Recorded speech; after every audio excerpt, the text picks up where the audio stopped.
Good morning. It's Good News Friday.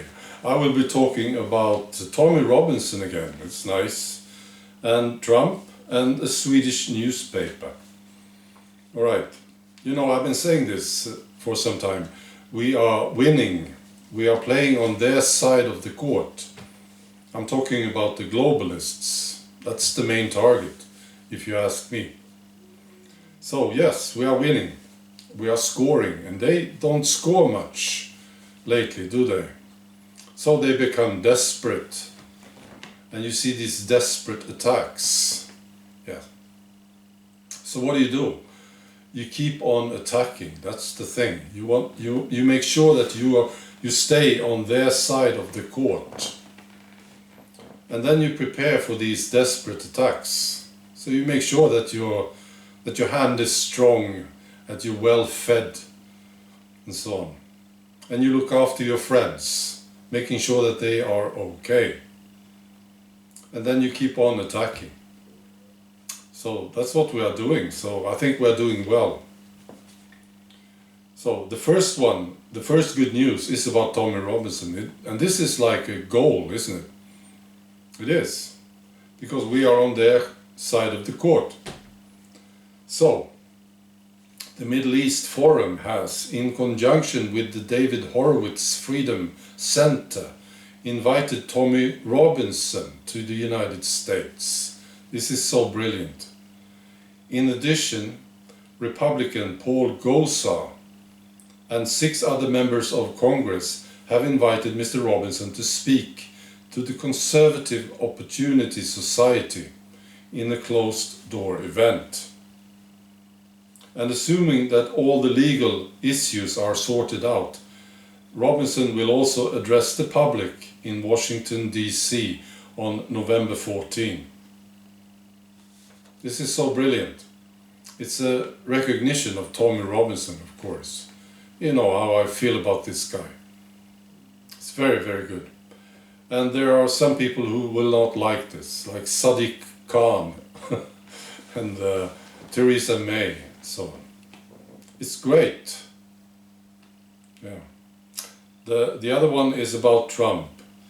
It's about this rally. You know, I was watching it the other day from Houston, and there was 100,000 people that came to see him.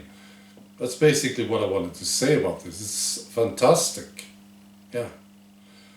And he said something that I really liked. You know, there's a lot of good stuff, of course. But he said that he was a nationalist, and we know that he's a nationalist, but you know, it's good, it's a good word.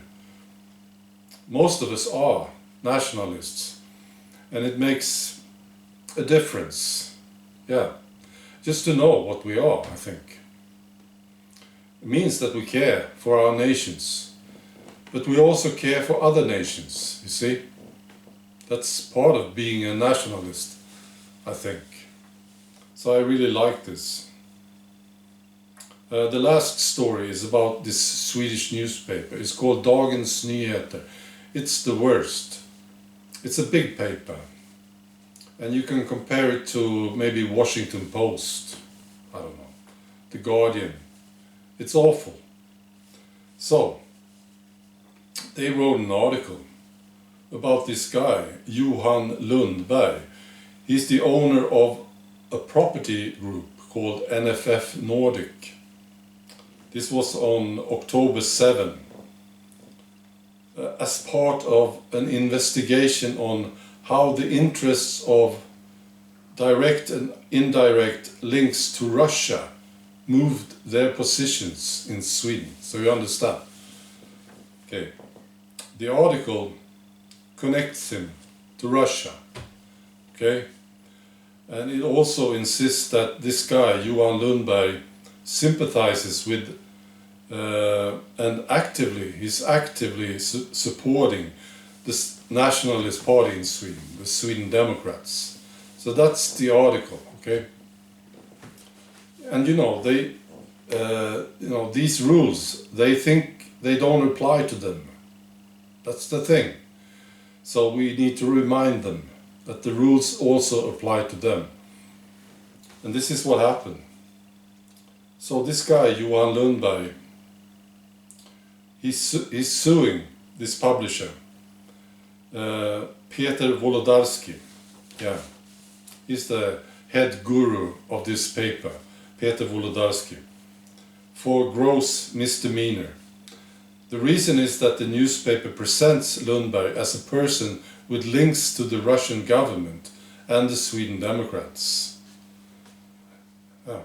I think this is very, very good. We need much more of this. And Johan Lundberg says, the article is deeply offensive and has caused me and my employees extensive personal and business damage. That's what he says in the press release. Right, that's all. I wish you have a fantastic weekend. All right, bye.